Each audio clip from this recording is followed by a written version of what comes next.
everyone, and welcome back to FPL with me, Contenders, as we preview the final game week of the season. But first, let's see how I went in the penultimate game week 37. So with a score of 42, it was yet another poor game week, but I didn't have high hopes to begin with anyway, since if you watched my previous videos, then you know that I'm just having a bit of fun with my transfers and captains, as my top 10k dream finish was essentially already over by game week 35, where I made too many mistakes. And my latest fail last game week was my big punt on Alexis Sanchez, who returned just 1 point after an injury forced him off before the 60-minute mark.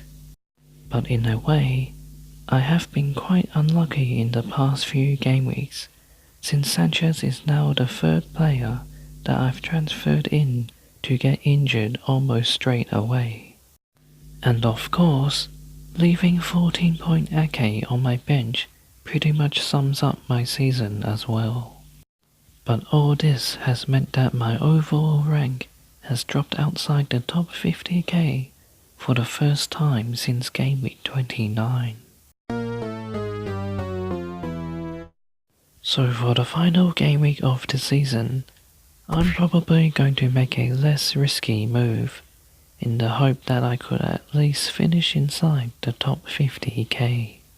So with the title being decided on the final day between Liverpool and Man City, who I don't have any cover for, the player I'm going to be transferring in this game week will be from Man City.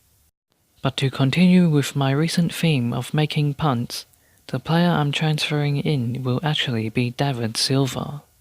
And like Sanchez, it's also difficult to justify his inclusion, since he has been below par this season.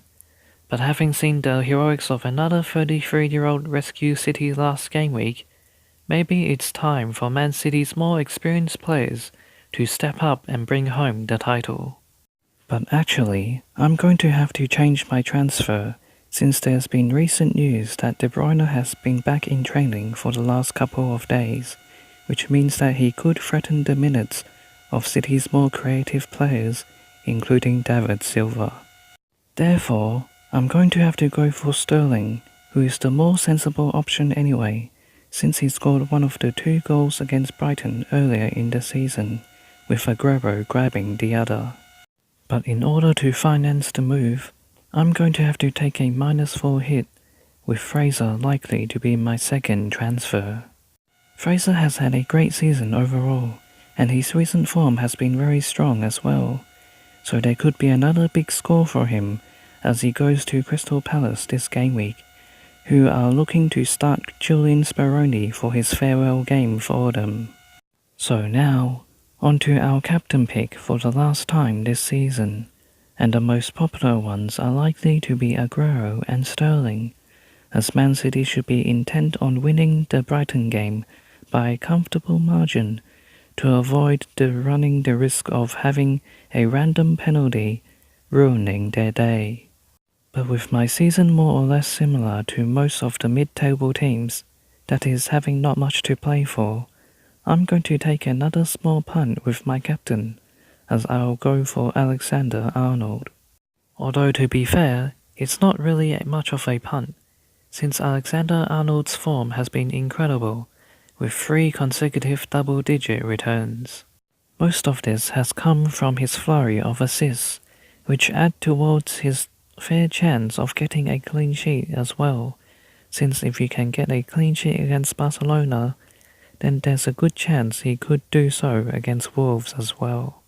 But provided that he's fit, Salah is still likely to be the best choice from Liverpool, as he looks to grab a couple of goals to secure the Golden Boot and play himself into a bit of form before the Champions League final. In any case, you'd be brave to not go for a Man City or Liverpool player, since they are the most informed teams, with everything still to play for. So that's it for this video. Thanks for watching. Good luck for the last game week of the season, and I hope we all ended on a high.